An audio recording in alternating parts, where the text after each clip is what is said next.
There are new bombshell claims today from royal insiders who say King Charles's cancer is incurable and he will likely die with the disease. Just moments ago, Prince William and Princess Anne walked out side by side and shared the words Britain had been dreading, though nobody imagined they would arrive this soon. King Charles had been struck by a serious cardiac event within the walls of Windsor Castle, and the complications that followed were severe enough that his medical team ordered every royal responsibility suspended until further notice. William kept his voice steady. Anne could not do the same, and when the prince reached his final line, the silence that swallowed the room was so heavy that the ticking of the palace clocks felt almost violent. Before we get further into what all of this actually means for the royal family, take a second to hit that subscribe button so nothing slips past you. William was positioned inside the white drawing room at Windsor, both hands pressed flat against the lectern for support. Anne stood at his shoulder, a handkerchief folded in her fist that she never once lifted. Just the sight of them told the country the situation had crossed into a national emergency. The prince laid out the facts. Charles had suffered an acute cardiac episode shortly after a private briefing, dropping without warning, and had needed emergency medical intervention. What doctors uncovered afterward were cardiovascular complications that left the monarch fragile, unable to face public engagements or fulfill his constitutional obligations, the responsibilities that include signing off on state business and receiving government ministers. William hesitated before the words, "my father," left him. He understood the nation was searching for reassurance, yet every breath he drew carried the sorrow underneath it. Anne had already fought her own quiet battle earlier that morning. When an aide floated the idea of describing the situation as a temporary indisposition, she pushed back hard. The princess argued that gentler phrasing would only breed speculation and disguise the reality of what her brother had gone through. And then came the disclosure that reframed everything. William confirmed, citing a documented medical account, that the king had lost consciousness and stayed unresponsive throughout a critical stretch of minutes. Specialists managed to stabilize him, but the road back would be long and far from guaranteed. Charles remained in a private suite with observation around the clock. When awareness returned, the monarch did not ask about ceremonies, titles, or the papers waiting on his desk. According to his physician's recorded notes, his first question was whether William and Anne had been informed. That single question revealed exactly whom he leaned on once pride and protocol lost their grip. William glanced down at the prepared statement, then pushed it aside and spoke without it. "My father is fighting, but he can no longer carry this weight by himself." Anne turned toward him, and neither of them tried to mask the devastation on their faces. As the room began to empty, a senior private secretary carried a sealed red dispatch box, the container used for urgent government paperwork, and moved it toward William rather than Charles. The gesture was small and wordless, but the meaning behind it could not have been louder. And while the country tried to process the collapse of its king, the sharper agony was playing out behind a locked door, where a son, a sister, and a queen were forced to sit with the possibility that Charles might never step back onto the throne the way he had left it. The announcement belonged to Britain. The fear belonged to the family. Inside Windsor's private corridors, Prince William was not rehearsing to be king. He was trying to understand how a father he had always seen as unshakable had faded so quickly. Princess Anne was not weighing protocol. She was replaying the moment weeks earlier when her brother had quietly confessed he was running on empty. And Queen Camilla, sitting alone with a cup of tea she never touched, was staring into a future she had never permitted herself to picture. William slipped into a private sitting room and asked the attending aide to leave. His fingers fumbled with his cufflinks before he laid them on the table, as if even that small weight had grown unbearable. He had trained for greater duty for years, but succession, the process through which the crown passes to the next monarch, felt like something else entirely when it was being triggered by his father's suffering. Every decision now sat on a knife edge. Move too slowly, and the monarchy could look adrift. Move too quickly, and he would look like a son impatient to take his father's place. Anne was wrestling with something different. She knew Charles inside out, his habits, his stubborn pride, the way he could bury exhaustion behind ceremony. She had pushed back on him before. But now she was punishing herself for not pushing harder. In a documented private exchange with William, she revealed that Charles had been dealing with breathlessness, dizziness, and pressure in his chest for weeks. Every warning had been waved off as ordinary fatigue. He had even laughed when she urged him to slow down. That laughter now echoed in her mind like an accusation. Camilla noticed the shift the second it happened. The Queen was still physically close to Charles, but the doctors were routing the important conversations through William and Anne. When one physician asked to speak privately with the King's children, she watched the door close in front of her. That moment stung more than any question of protocol. She was his wife. Yet somehow she was standing outside the circle deciding what happened next. Catherine found William staring at a framed photograph of Charles with Prince George. She sat down beside her husband and waited until he found his voice. He confessed that he could handle the machinery of the crown, the everyday system of royal duties, approvals, and official responsibilities.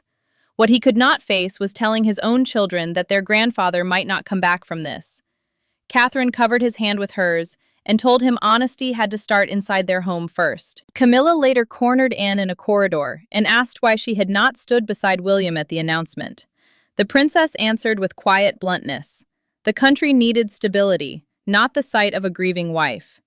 Camilla's expression turned to stone, but she said nothing as Anne walked past her. That evening, a specialist handed William a confidential medical summary. One date stopped him in his tracks. It marked the night of a recent investiture rehearsal, a formal ceremony practice the palace had brushed off as uneventful. The family had believed the collapse struck out of nowhere, in a single, terrible instant. But the file pointed back to a night when Charles's own body had sounded the alarm, and the palace had chosen to keep quiet. 3 weeks before the public announcement, King Charles was standing inside St. George's Hall, running through an investiture he had refused to skip. Midway through the procession, his right hand clamped down on the back of a chair. The color drained from his face. For 11 seconds, he could not respond when Princess Anne called his name. The rehearsal was halted, the doors were sealed, and every person who had witnessed it was told to explain the interruption as nothing more than a scheduling hiccup. That was the moment the crisis truly began. Anne reached him before anyone else did. She grabbed his arm as he fought for breath and ordered the rehearsal shut down. An investiture is a formal ceremony in which the monarch personally awards honors to members of the public, and calling one off without a proper reason would have set off alarm bells instantly. Charles refused an ambulance, but his sister warned she would cancel the entire event unless he agreed to be examined nearby. He finally caved. He listened as a palace physician recommended immediate rest and urgent cardiac testing. The king nodded, signed off on a scaled-back schedule, and promised he would obey the advice. Within days, though, he was quietly slipping official meetings back into his calendar. He was convinced that pulling back would set off national panic. Anne was convinced he was gambling with his own life. The confrontation happened with no aides in the room. Princess Anne told her brother that his courage had crossed into recklessness. He shot back that the monarchy could not grind to a halt just because its sovereign felt a little unwell. She slammed her hand against the chair beside her and told him that duty did not give him permission to force his family to watch a collapse they could have prevented. Charles looked away, but he did not argue that the danger wasn't real. William uncovered the truth through that confidential medical file. He learned the incident had never made it into the general royal briefing notes, the daily summaries used to keep senior family members updated. His father had personally instructed staff not to alarm him during a busy stretch of the calendar. Instead of feeling shielded, the son felt utterly betrayed. Then, another warning came to light. A documented account from a footman described Charles growing dizzy after a private dinner and having to steady himself against a corridor wall. The king had waved off the concern and ordered that no report be circulated. Camilla had known about the first episode. She had urged him to rest, but had later backed his insistence on secrecy. William now viewed her silence as part of the danger. Anne saw it as proof that fear had drowned out judgment. Alone in Charles's study, William opened the royal engagement diary and found canceled medical appointments quietly overwritten by official meetings.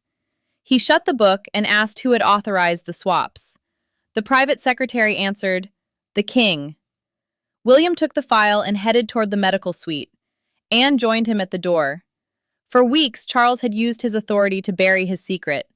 Now William and Anne were about to use love, anger, and constitutional necessity to tear that secret wide open. Charles was awake when William and Anne walked in, but the king knew instantly this was not going to be a family visit. His son was carrying the medical file. His sister shut the door behind them and dismissed the aide waiting by the wall. For the first time since the collapse, there were no courtiers, no doctors, and no carefully rehearsed statements standing between the three of them. William set the file down beside the bed and asked a single question. "Why did you decide we had no right to know?" Charles looked drained, but his instinct to command the room had not gone anywhere. A heart monitor was tracking his vitals beneath his sleeve, yet he still demanded to know how the confidential file had ended up outside the medical office. He insisted the crisis was being managed. William did not budge. He explained that government briefings, diplomatic correspondence, and palace authorizations were already landing on his desk. Those authorizations are the official approvals needed to keep royal and state duties functioning. He could not protect the institution while being lied to about the man at its center. William's anger finally spilled over. He accused his father of treating love like a liability to be handled. Charles fired back that an heir could not be saddled with every private fear. His son cut in immediately. He was not speaking as the heir. He was speaking as a child who had almost found out the truth too late. Anne refused to let the moment soften. She reminded her brother of the investiture rehearsal and the promise he had made to rest. She told him that pushing through had not been bravery. It had been forcing everyone around him to become accomplices in his denial. Her voice held steady until the final sentence. "You made us help you disappear right in front of us." Charles finally stopped fighting. In a recorded private exchange later documented by his secretary, the monarch confessed that stepping back terrified him more than the symptoms themselves. He believed that the moment William took on the full burden, the country would realize how easily the crown could keep running without him. William opened the specialist's report and read the conclusion out loud. Even if Charles stabilized, resuming his old workload could set off another catastrophic event. The king closed his eyes.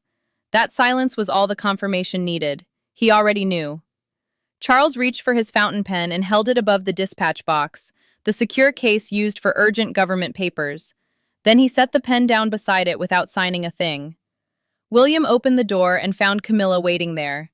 The Queen looked straight past him toward her husband, but Anne stepped forward first and said the family now had to decide what came next. The deception was finished. But while Charles would remain king in name, someone else was going to have to hold the monarchy upright in practice. Before sunrise the next morning, the red boxes stopped traveling to the king's private suite. They were rerouted to Prince William. No proclamation had been issued. No crown had changed hands. Charles was still sovereign. Yet inside Windsor, the machinery of monarchy had already begun to turn on a new axis. Anne stood beside the long table as advisors stacked schedules, security briefings, and government papers in front of her nephew. William did not sit in his father's chair. He chose the one next to it, a gesture of loyalty that also spelled out the painful truth. He took over the high-level briefings, the public engagements, and the urgent communication with government officials. The prince now shouldered the external weight of the crown, while Anne handled the household, staff discipline, travel arrangements, and the cancellation of duties that risked pushing Charles further. The Crown's emergency arrangement is a temporary system that lets senior royals act on behalf of the monarch without removing him from the throne. The first meeting laid bare the emotional cost. An aide pulled out the king's chair, but William stopped him at once. He picked a different seat and made his message unmistakable. Nobody in that room was going to act as though his father had already vanished. The decision earned quiet respect. But it also revealed how deeply the future king dreaded the meaning of every royal gesture. Camilla arrived before the meeting could get underway. The Queen demanded to know why Anne had signed off on changes to the royal calendar without consulting her. The princess replied that Charles had asked for stability, and stability right now demanded decisions made without emotional interference. Camilla heard something sharper than procedure in that sentence. She heard the suggestion that grief had clouded her judgment. And she did not back down.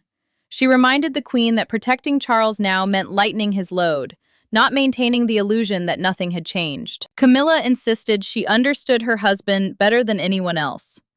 The princess replied that understanding him had not been enough to prevent the crisis. Then the private secretary produced a recorded instruction Charles had dictated after the confrontation. The king was granting William authority over external royal duties and asking Anne to oversee the household until doctors decided whether he could return. He also directed the two of them to lead every public health communication. Camilla froze in place. She had expected to be the voice of her husband, but the monarch had chosen his son and sister instead. It was not a punishment. Charles believed they would project the unity the country needed. Still, the queen felt it land like rejection. Anne took a small key from a black leather case and pressed it into William's palm. It opened the dispatch boxes used for urgent state papers. She folded his fingers around it and told him, "You're not taking his place. You're holding it for him."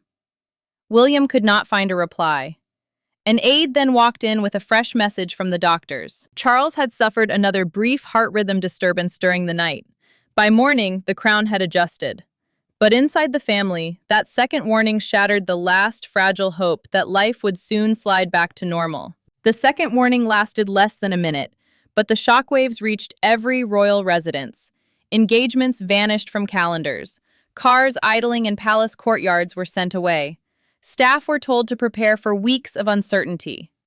At Windsor, Queen Camilla stood outside Charles's room as doctors adjusted the monitors and refused to allow anyone inside.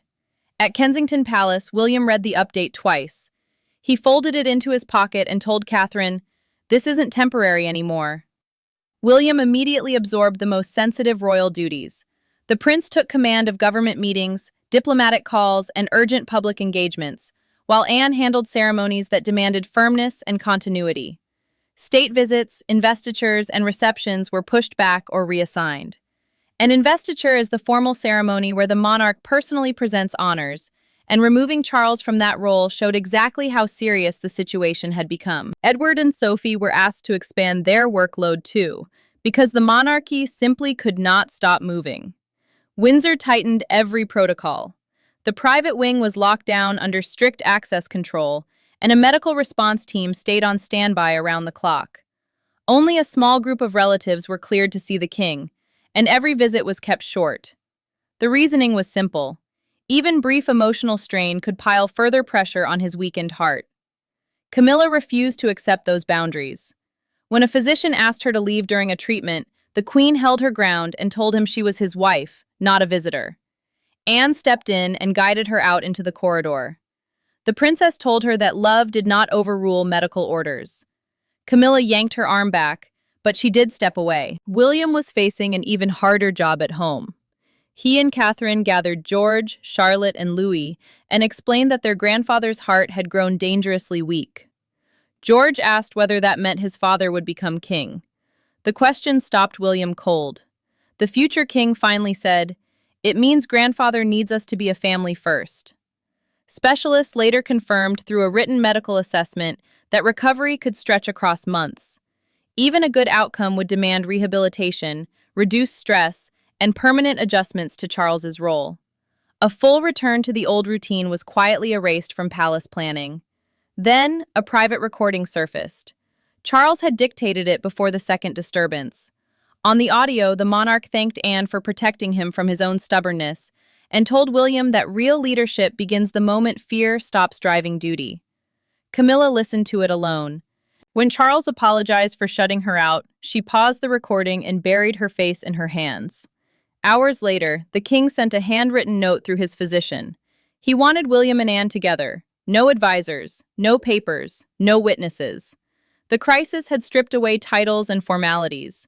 Now Charles wanted one last conversation with the two people carrying both his family and his crown. There were no private secretaries in the room when William and Anne came back. No doctors close enough to overhear a word. Charles had asked for the curtains to be drawn open, and pale morning light spread across the floor beside his bed. For once, the king did not lead with instructions. He looked at his son, then at his sister, and admitted that he had spent years believing duty meant never letting anyone see him afraid. "I was wrong," he said, "and it nearly cost me everything." Charles finally accepted what he had been resisting for weeks. Even a full recovery would not restore the endless cycle of ceremonies, meetings, and travel. The monarch could still offer counsel and constitutional continuity, meaning he would remain the legal head of state and guide the biggest decisions. But the visible weight of the crown had to move toward William, whether the family felt ready for it or not. Anne listened without interrupting. The king asked his sister to stay by his son's side through the transition because she carried the honesty he had so often refused, and William was going to need it. The princess promised she would serve the crown, but she made one thing crystal clear. Before titles, procedures, and duties, she was still his sister. William refused to let the conversation slide into a farewell. When Charles began speaking as though his reign had already ended, the prince cut him off. He would accept the responsibility, but he would not turn a medical crisis into a funeral before there was any need for one. His anger no longer came from betrayal, it came from hope. Charles finally offered his apology. Through the private exchange later documented by his secretary, the monarch admitted he had hidden his symptoms because William's readiness had frightened him. Watching his son succeed would have made him proud. It would also have proved that the crown no longer depended on him. William answered quietly, "Being needed and being loved are not the same thing." The words cracked something open. Charles agreed to authorize a long-term transfer of major public duties while retaining the throne through his recovery. The arrangement would keep the monarchy from being trapped between denial and a sudden succession. Anne was handed one last responsibility. The king asked her to keep palace factions from turning his illness into a battle between William and Camilla. She agreed, but warned that peace would require boundaries, honesty, and decisions certain relatives would resent. Charles reached his hand toward William. Anne slid hers beneath her brother's wrist to hold it steady, and the prince closed both of his hands around them. No oath was spoken, but the promise inside that gesture was unmistakable. The king would stop pretending. The heir would stop fearing the responsibility. The sister would keep them upright. Charles then approved a second national statement. Camilla would stand beside William and Anne as part of a family accepting change.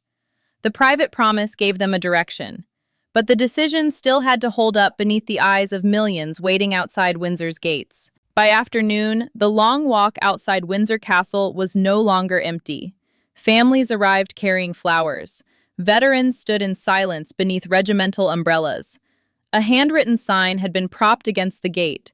"You served us. Now let them care for you." Across Britain, broadcasters tore up their schedules as footage of William and Anne's announcement played on a loop. Yet one newspaper front page captured the mood of the country more sharply than any speech. A photograph of Charles smiling, beneath the words, "The King must rest." The palace released its second statement before the evening broadcasts began. Charles would remain under specialist supervision and would permanently reduce his workload. William would carry the main public and constitutional burden, meaning the formal duties that keep the crown connected to government and to national life. Anne and other senior working royals would back him up. The wording avoided the word abdication, but it confirmed that the old routine was gone. Broadcasters shifted their tone almost overnight. The debate moved away from succession and toward the human cost of duty.